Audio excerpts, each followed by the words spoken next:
こんにちは、エクスプロンです。エクスプレッションでモーション制作を最適化するコーチです。今回は標準的なランダムメソッドと同じように乱数を生成するガウスランダムメソッドについて解説します。ランダムのデジタルで無機質なばらつきに対してガウスランダムは自然界のような心地よいムラを生成できます。この2つを使い分けられるようになりましょう。また一例としてインクドロップのアニメーションを作成します。エクスプレッションで編集の可能性を拡張しましょう。 Let's optimize your After Effects workflow.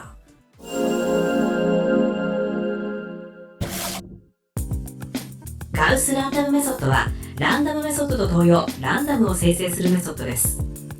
ランダムメソッドと異なる点は生成される乱数は正規分布に従います。ランダムの結果が中央値に集中しベルカーブを描きます。結果の 90% は入力値の範囲内に収まり、残りの 10% は入力値の範囲外に飛び出します。どのように分布するか1で検証してみます。サイズ1000、1000のコンポジション内に円のシェイプレイヤーがあります。この円を一辺600ピクセルの正方形内にまずはランダムで複製して配置します。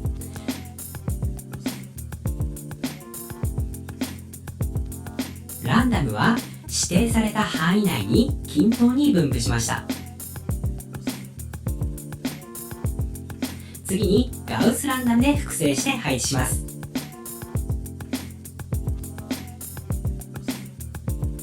指定した範囲の中央値付近に多く分布してところどころ範囲を飛び越えて配置されます。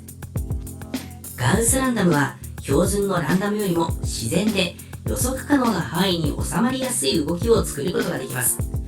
この中央値に値が集中、時々逸脱した値が飛び出すという特徴を利用してインクドロップのアニメーションを作ってみます。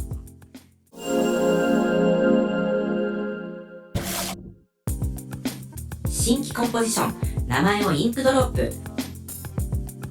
サイズを 1080×1080、3秒で作ります。楕円形ツール、ダブルクリックでシェイプレイヤーを作成。楕円形パスのサイズを100、100。塗りのみにして色を白にします。新規ヌルを作成。名前をエミッタ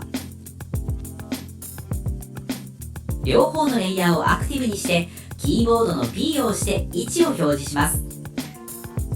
シェイプレイヤーの位置にエクスプレッション。変数 E にピックウィップでエミッターの位置を取得。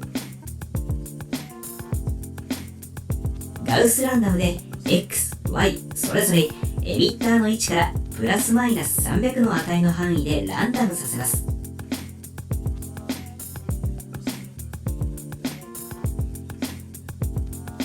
固定値にするためシードランダムでタイムレスをトゥルーにします。エミッターからの距離を制御するためにエミッターにエフェクト、エクスプレッション制御、スライダー制御をかけて名前をレンジ、表示させておくために鍵をかけます。シェイプレイヤーのエクスプレッションに変数 R にエミッターのレンジのスライダーを取得。距離の値300を変数 R で置き換えます。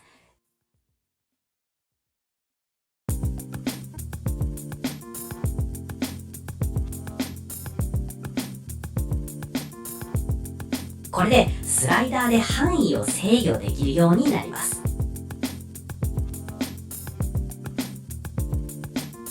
エフェクトコントロールの鍵を外します。シェイプレイヤーの形を変形させます。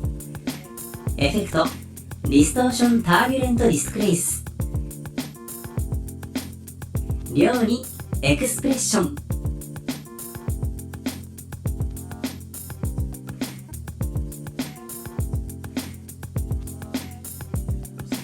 右クリックでエクスプレッションのみコピーしてサイズにコマンド V でペーストします。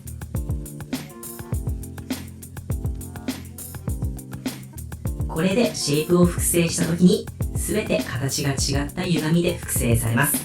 楕円形パスのサイズもエミッターでコントロールできるようにします。エミッターにエフェクト、エクスプレッション制御、スライダー制御をかけて名前をサイズ、鍵をかけてシェイプレイヤーの楕円形パス、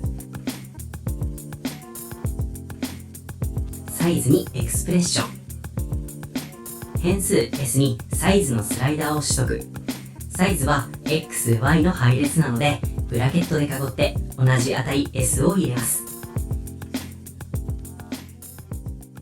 これでスライダーで円の大きさを変えれるようになりました。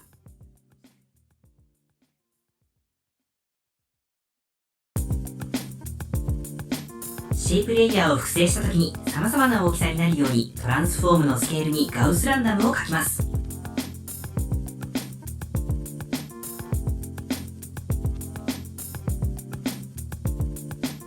正規分布で0から100なのでスケール50あたりの大きさが多くなります。スケールは配列なので同じ値を XY に入れます。それでは複製の準備ができましたので、シェイプレイヤーをコマンド D でインクが飛び散った感じになるまで複製してみましょう。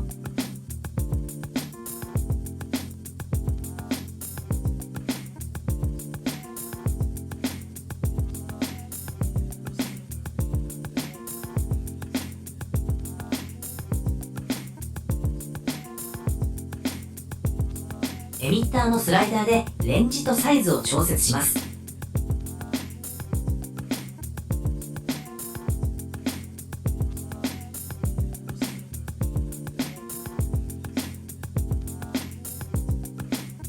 レンジにキーフレームアニメーションをつけると飛び散るアニメーションができます。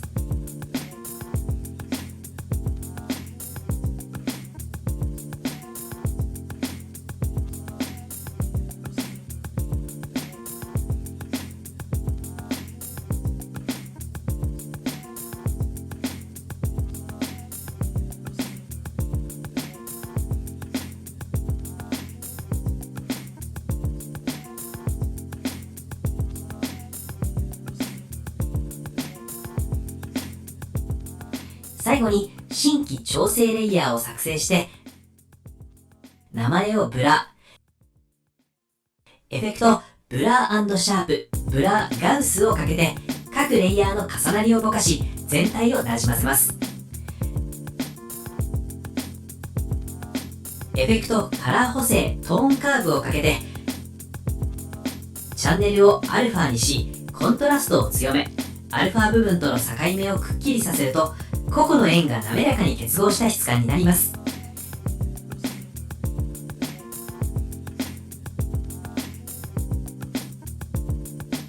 これでインクドロップの完成になります。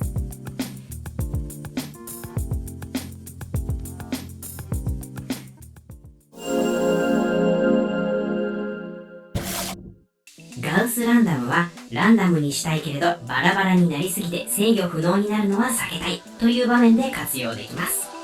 ランダムは均一的な乱数、ガウスランダムは中央値に集中した乱数と覚えておきましょう。モーションは制御できる。See you next optimization.